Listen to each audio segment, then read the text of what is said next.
जय श्री राम। दोस्तों, यह रामायण की कहानी है। लक्ष्मण की ये बातें क्या प्रभु श्री राम भी नहीं जानते थे? ऐसा नहीं है दोस्तों। प्रभु श्री राम अंतर्यामी है, वे सर्वत्र है, सर्वज्ञ है। परंतु लक्ष्मण की वीरता तथा उनके त्याग और भक्ति की प्रशंसा वो स्वयं ना करके अन्य व्यक्ति से उजागर करवाना चाहते थे। तो सुनिए यह श्री राम की पावन कथा। जब श्री राम लंका विजय के बाद सीता सहित अयोध्या आए तो सभी नगरवासी प्रसन्नता से दीप जलाए, खुशियां मनाई। इसके बाद महाराज भरत ने विनम्र भाव से कहा कि प्रभु, अब राज सिंहासन का कार्य जो आपने मुझे सौंपा था वो मैं आपको वापस करता हूँ। गुरु वशिष्ठ आदि को बुला करके श्री राम का राज्याभिषेक हुआ। एक दिन श्री राम अपने सभा में बैठे हुए थे।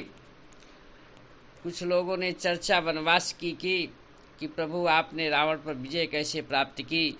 तो तब श्री राम अपने वनवास से लेकर के रावण पर विजय करने तक की सारी घटनाओं का वर्णन किया। सभी राजसभा में उपस्थित लोगों ने प्रसन्नता एवं आश्चर्य व्यक्त किया। तब गुरु वशिष्ठ बोले कि महाराज राम, क्या आप जानते हैं कि लक्ष्मण ने इंद्रजीत अर्थात मेघनाथ का वध करने में क्यों सामर्थ्य थे? शायद आप भी ना जानते हो, क्योंकि वह मेघनाथ महापराक्रमी, महामायावी तथा संसार का सर्वश्रेष्ठ योद्धा था।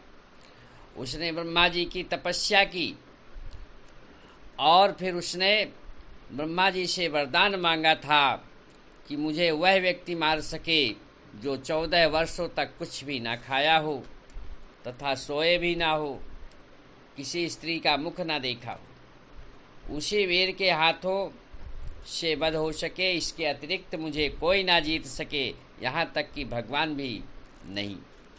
तो हे मर्यादा पुरुषोत्तम राम, आपका अनुज लक्ष्मण ही इन सब का त्याग किया था, इसीलिए महाबलवान लक्ष्मण ने इंद्रजीत का वध कर पाए थे।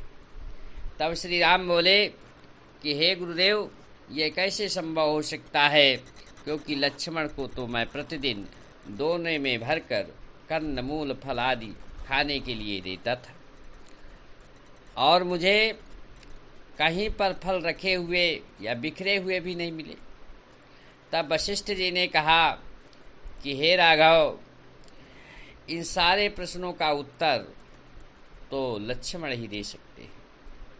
अतः गुरु के आदेशानुसार लक्ष्मण बोले कि हे प्रभु, हे भैया राम, जब हम उन विश्वामित्र के साथ उनके आश्रम गए थे तब उन्होंने हम दोनों को ऐसा मंत्र दिया था जिससे कि ना भूख लगे ना प्यास लगे और शरीर में बाल और तेज बढ़ता ही चला जाए।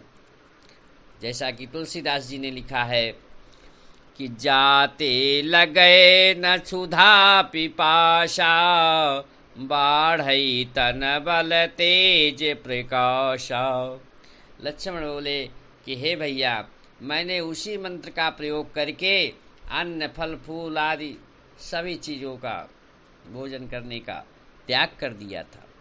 तब प्रभु बोले, मैं तो आपको प्रतिदिन खाने के लिए देता था, तो वे फलादि कहाँ रखते थे? तब लक्ष्मण ने निवेदन करते हुए कहा कि जहाँ मैंने फलादि रखे हैं प्रभु, वहाँ आज भी देखने को मिल सकते हैं, परंतु उन स्थानों पर चलना पड़ेगा या वे फल मंगाने पड़ेंगे। सभी लोग सुनकर के आश्चर्यचकित हो गए। प्रभु श्री राम ने उन स्थानों से वो सारे दोने मंगवाए। तब लक्ष्मण बोले, प्रभु आपके द्वारा दिए गए ये फल जो का त्यों नहीं, क्योंकि मैंने वो फल नहीं खाए थे। प्रभु श्री राम बोले कि आपने फल क्यों नहीं खाए थे? तो लक्ष्मण बोले, प्रभु आपकी आज्ञा के बिना मैं सांस तक नहीं ले सकता, फिर फल कैसे खा सकता था। आपने हमेशा यही कहा कि लक्ष्मण ये फल रख लो, अतः मैं रख लेता था। प्रभु श्री राम बड़े प्रसन्न भाव से, खुशी से लक्ष्मण की ओर देखा और श्री राम की आंखों में प्रसन्नता के आंसू छलकने लगे। तब श्री राम ने कहा कि दोनों की गिनती कर ली जाए। जब गिनती की गई तो उनमें से 4 दोने कम पड़ गए। तब श्री राम बोले कि लक्ष्मण आपने 4 दिन तो खाए थे। लक्ष्मण बोले, प्रभु जब इन 4 दिन आपने नहीं खाए तो भाभी या मैं कैसे खा सकते थे। श्री राम ने बोला, कब? तब लक्ष्मण बोले, भैया जिस दिन वनवास हुआ उस दिन, दूसरा जब पिताजी के स्वर्गवास की कथा सुनी, समाचार सुना था उस दिन, तीसरा जब भाभी माँ का हरण हुआ, और चौथा दिन जब मुझे वीर घातनी शक्ति लगी थी और मैं मूर्छित हो गया था। इन 4 दिनों में आपने भोजन ग्रहण नहीं किए थे तो मैं कहाँ से ग्रहण कर लेता। तब सभी लक्ष्मण के त्याग एवं वीरता की प्रशंसा करने लगे। फिर श्री राम ने पूछा कि हे लक्ष्मण, आपको नींद नहीं आई 14 वर्ष तक? लक्ष्मण बोले, प्रभु आपकी सेवा करने का मैंने प्रण किया था।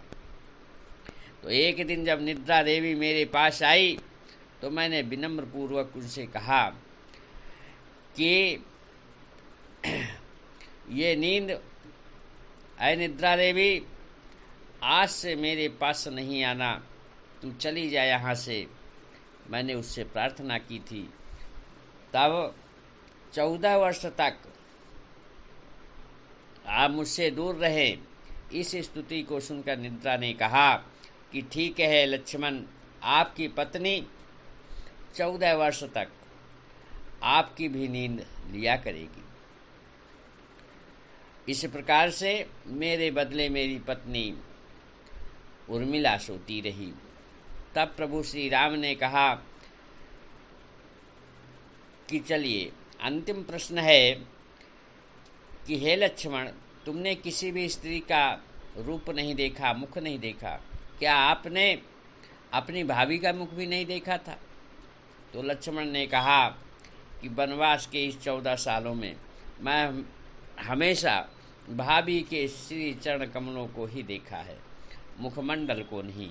भैया आपको याद होगा जब आपने भाभी जी के आभूषण दिखाए थे और भैया मुझसे पूछा था कि आभूषण को पहचानते हो, तो मैंने आपसे विनम्र भाव से कहा था कि भैया जो ये पैर के नूपुर हैं, जो पायल हैं, वो माँ सीता के हैं, परंतु ये कर्ण फूल आदि जो आभूषण हैं उन्हें मैं नहीं पहचानता। श्री राम ने कहा, हाँ याद आया। इस प्रकार सभी प्रश्नों के उत्तर सुन सभी लोग गदगद हो गए और लक्ष्मण की चारों ओर प्रशंसा होने लगी। भाइयों, श्री राम मर्यादा पुरुषोत्तम है तो लक्ष्मण वीरोत्तम है। जय श्री राम।